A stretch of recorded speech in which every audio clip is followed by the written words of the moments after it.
ओम नमः शिवाय। श्री नवनाथ महाराज की जय। श्री गुरुदेव दत्त।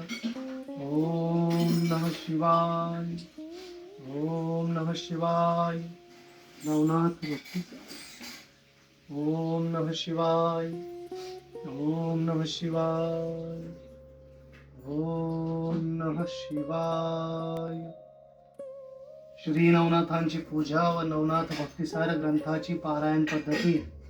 शुभ दिवस पाहून सायंकाळी सूर्यास्ताच्या सुमारास स्नान करून सुचिरभूत वस्त्रे धारण करून ग्रंथ वाचनासाठी पूर्वेकडे तोंड करून आसनावर बसावे।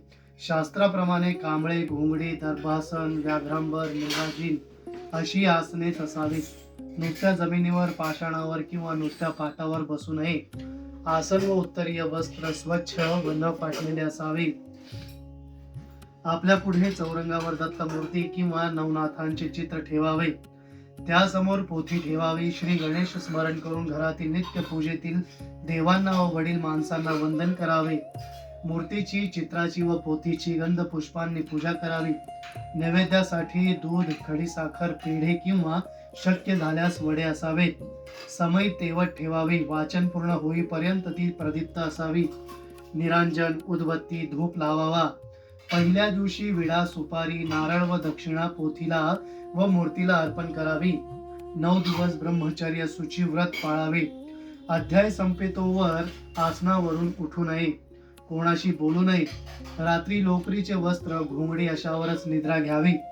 रोज वाचन झाल्यावर दत्ताची आरती करावी। पारायण समाप्तीच्या दिवशी सुवासिनी व ब्राह्मण यांना भोजनास बोलवावे किंवा परिचित नाथपंथी साधूला भिक्षा द्यावी किंवा भोजनास बोलवावे।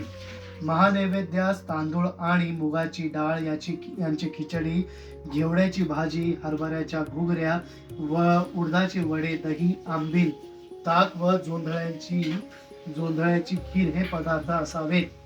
देवाला नैवेद्य दाखवून मित्रमंडळी, नातेवाईक आणि श्रोतेजन यांच्यासह महाप्रसाद घ्यावा। श्रावण महिन्यात पूर्ण महिनाभर 40 अध्याय वाचण्याची ही पद्धत आहे।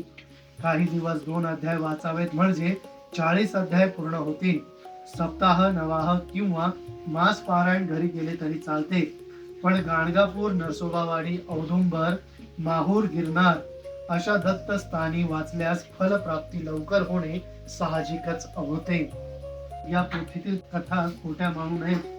ज्यांना एक अध्याय वाचायलाही वेळ मिळत नाही त्यांनी रोज एक ओवी वाचावी, खूण ठेवावी आणि नवनाथांची मनोभावे प्रार्थना करावी। एक फूल तरी पोथीवर वाहावे। बाहेर पडताना कार्य यशस्वी व्हायला हवे असेल तर हातात एक फूल घेऊन नवनाथांचा श्लोक म्हणून नाथ महाराज मज बरोबर यावे व कार्यसिद्धी करावी अशी विनंती करून फूल सूर्याच्या दिशेने अर्पण करावे।